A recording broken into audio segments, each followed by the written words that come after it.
Burlington condos for sale. Hi, this is Bob Morrow from Email Homes talking to the first-time buyer. You're probably a young person, maybe you're still living at home, but you've had a good job for at least 6 months, maybe a year, and you want to move out.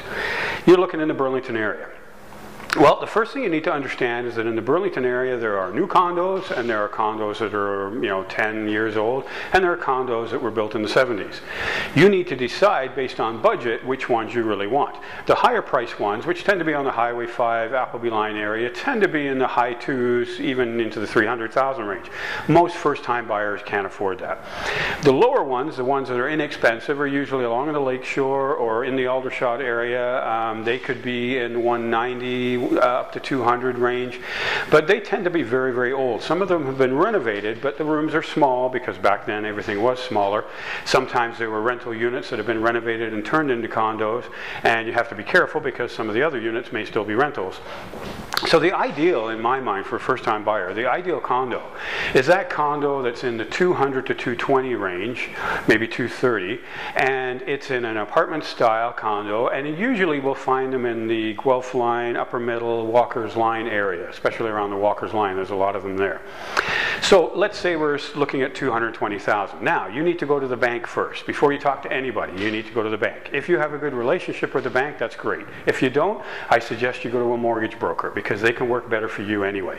If you've got I've only had a job for 6 months or a year, if you've been keeping your credit pretty clean, in other words, you pay things on time and you don't let it get out of hand, then you probably have a good rating, and a bank is not going to give you the ideal rate. You need to go to a mortgage broker. If you don't know how to do that, then that's one of the reasons you might want to email me, because I can tell you more about that.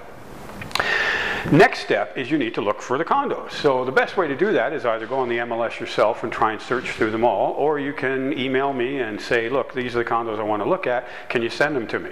And I will send you everything that's available right now, plus anytime something new comes up, you'll get an instant email of that, and that comes to your email automatically.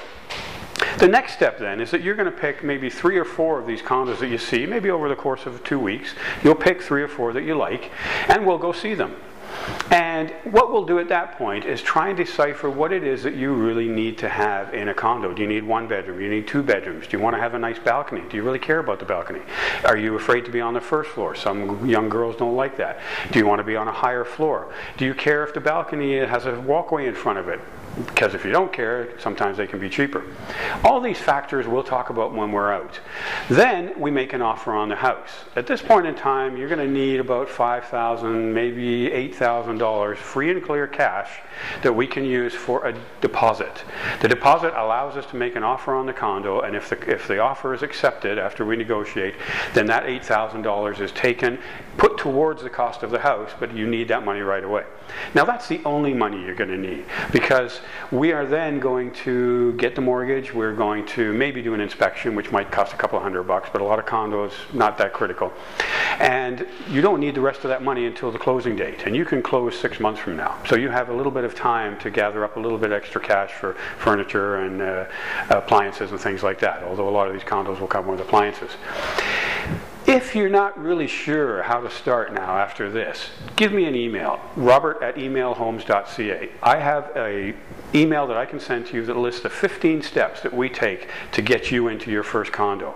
It's a no obligation, free little email that I send to you, and it will alleviate all your wonderings and all your confusion about this process, because between you and me, it's not that complicated. You just need somebody on your side, like me, who can help you get through it all and make sure you don't make any big mistakes.